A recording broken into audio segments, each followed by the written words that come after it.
And here with victorious Independence coach John H. Lilly. And John, I know for years this has been your goal, and you finally accomplished it. What's it mean to just get to Wheeling? Well, I know you're going to say it's more for the kids, but it's an accomplishment.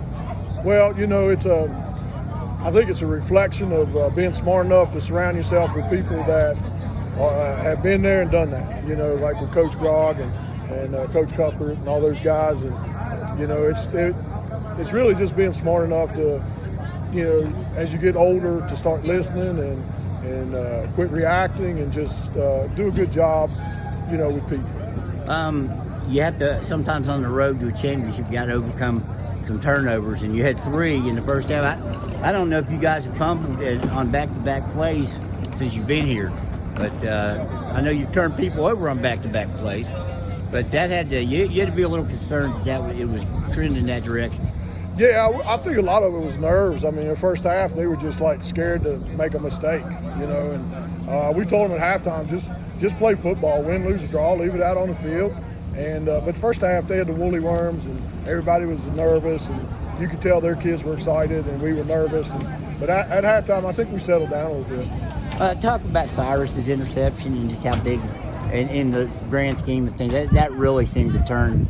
Obviously, gave you the lead, I think, there, but they really turned the whole tide. They had a really great game momentum. Yeah, I think that was a huge play. It was a huge play. Cyrus has done that all year. He comes up with a big play when you need it, and he made a big catch down there. We had a halfback pass. On 4th down, right? Yeah, we've been working on that for 2 years, and we never pulled the trigger on it.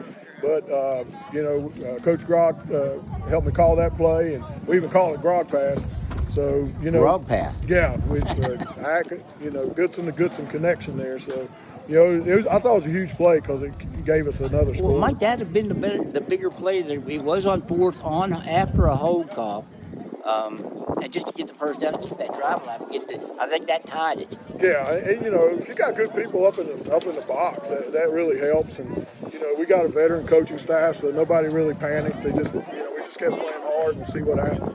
Well, you won't give yourself any credit. I'm going to give you credit. You did a great job with this club this year. Everybody said you didn't play anybody. Here you are. You beat Bluefield. You're in the state championship game. I don't know that you can get to the state championship game without beating somebody. So apparently you must have beat somebody along the way. Well, I think that's kind of disrespectful to some of the teams we play. I mean, we played 4 playoff teams.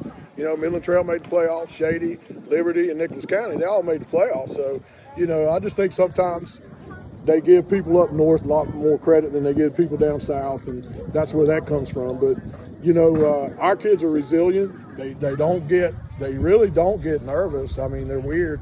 I get nervous because they never get nervous. So, but they did have the woolly worms in the first half, and I think that led to some of the stuff that was going on. Were there adjustments at the half just to try to slow down what they were doing in the run game? They didn't do a whole lot in the pass game. They had some success with it, but Harrison was, he was, and that might just be a credit to him and his ability. But were there any adjustments to try to slow what they were doing and get your guys' attention? No, honestly, we were like kind of a pack of wolves. We saw that Riker was hurt, and I'll tell you what, the kid gutted it out. He tore his calf, and he played out there on one leg. And Atticus played. He only had one hand. Judah popped his thumb out. So I mean, it was a brutal physical game, plus being cold.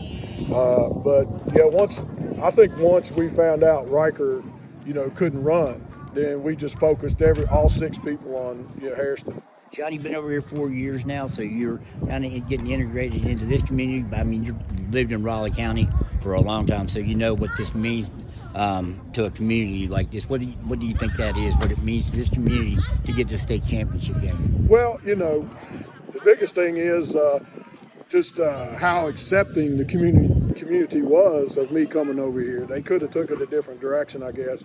But, Coach Hart and the wrestlers, they kind of adopted me and took me under the chin and under their arm. Administration supports us 100% and gives us what we need. And, what else can you ask for? And, you know, you see our crowd every time. I mean, you could play Independence versus anybody in Tiddlywinks, and there'll be 2,000 people here. You know, it's a great place, and I appreciate them, you know, letting me be a very, very small part of it. And now off the wheeling, I'm sure you've been in a lot of Super Sixes. What do you think it'll be like to run out there as a coach? Well, I don't know yet. I tell you what, it hadn't hit me.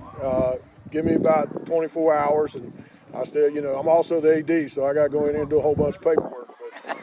Because I got to be in Parkersburg early in the morning, so on Sunday. We're all probably going to go scout tonight, so we'll hop in and head down and watch Polka and Fairmont. All right. Hey, John, I appreciate it. Great job today. Thank you. Appreciate it.